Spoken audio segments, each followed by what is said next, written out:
Hey, what's up? It's Dr. Toby, physical therapist, and in this video, I'm gonna be showing you 2 exercises you must do to improve your shoulder strength and reduce shoulder pain. So if you are new to this channel, this is the Rehab Mobile channel where we help you to stay healthy, pain-free, fit, and mobile. So if you are somebody who wants to do those things and be those things, subscribe to our channel by hitting the subscribe button and the bell notification so that you can get up to date on all the videos that we post, and you can take a look at some of our shoulder pain testimonials as well as the other shoulder pain videos we have to help you relieve shoulder pain and also achieve optimum fitness when it comes to your health. So I'm going to show you 2 exercises that you must do if you're going to have a stronger shoulder and if you want to reduce and stop having shoulder pain. So people have shoulder pain for a lot of reasons, and this video is by no means diagnostic to tell you why you have your shoulder pain.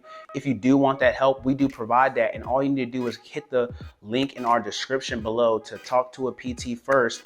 Hit that link and we'll give you some specific guidance on exactly what you need to do for your particular shoulder injury. You can also text shoulder pain to the number down there below. All right, so let's get right into it. I'm going to be using these little gadgets here, but you don't have to necessarily use these to start off, and you may not be at the point where you can use any equipment to start off with the exercise I'm going to show you. The 2 exercises that you need to do are an exercise for your bicep and for your rotator cuff muscles. People are commonly affected by rotator cuff injuries, which is the muscle that stabilizes your shoulder when you're doing overhead activities or really doing any activity where your shoulder needs to be stabilized because there's a force that's being applied to any part of your upper body. So rotator cuff muscle is an extremely important exercise, and I'm going to show you that one last. The first exercise you want to focus on is your biceps. Strengthening those bicep muscles are what help you to raise your arm up. They help you with overhead activities as well and provide additional support and stability, and it's one of the major muscles that move your arm, not only your elbow, but also your shoulder as well. So if we're going to reduce shoulder pain, we need to strengthen that muscle so that it provides more support to us. A bicep curl can be done with any amount of weight. It can even be done without weight.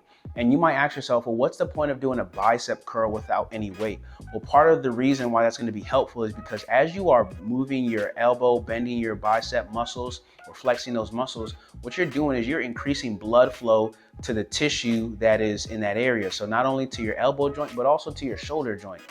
So you're increasing the blood flow to that area, which helps to facilitate healing to tissues that may be injured or may be harmed or may be stressed and overstressed. So increasing that blood flow delivers oxygen and other healing nutrients to those tissues. So that's the benefit of doing a bicep curl without any weight. And this can be really good to help warm your muscles up and to relieve some pain and move some fluid, okay? Now, to get this muscle stronger, lifting a weight with the bicep curl is what you're going to want. Now, this is 15 pounds. I'm not recommending you use 15 pounds. I wouldn't be able to recommend that unless I know exactly what kind of capacity you have, but a certain amount of weight that is tolerable for you is going to be a good place to start. And we're going to do a bicep curl. Really simple, looks easy, but this is actually pretty tough, especially with the 15-pound weight.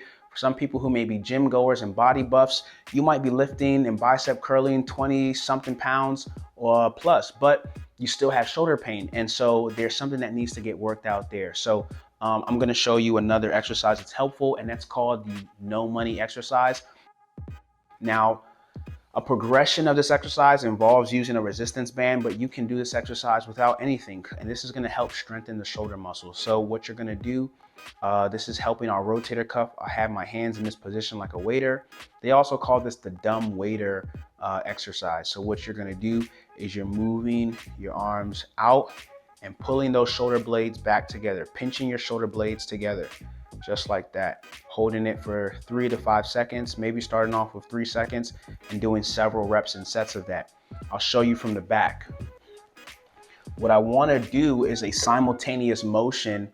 As my arms are coming out, my shoulders are pinching at the same time.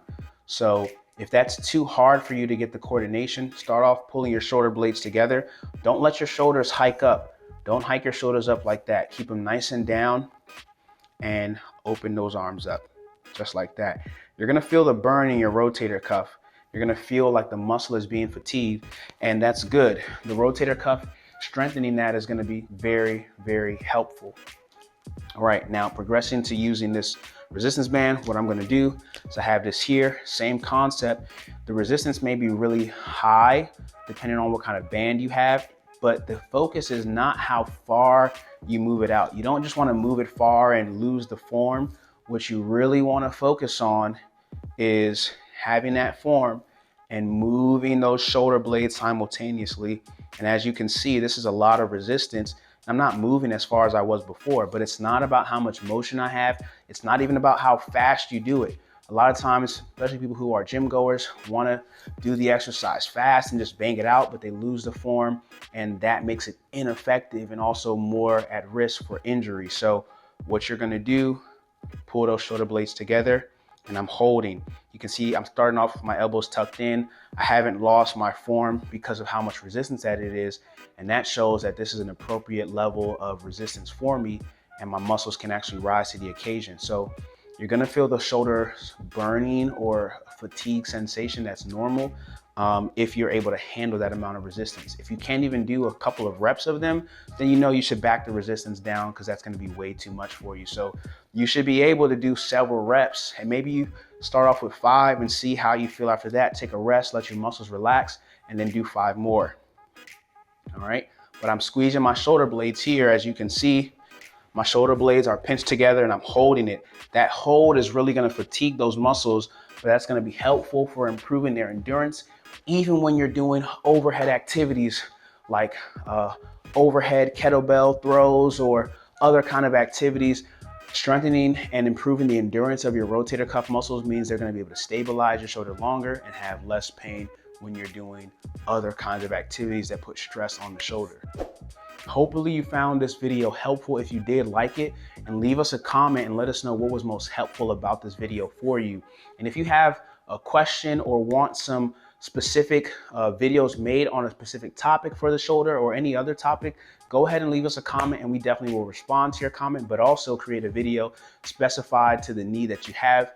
Again, if you're somebody who's new to our channel, hit the subscribe button. And if you want to talk to a PT because you've been dealing with shoulder pain for way too long, the best time to get help with your shoulder was yesterday, and today is the next best time. So don't wait any longer because your shoulder can become more stiff and become more problematic as time goes on, and you don't want that to happen. So go ahead, hit the link in our description of this video, and we will get you some helpful resources specifically for you.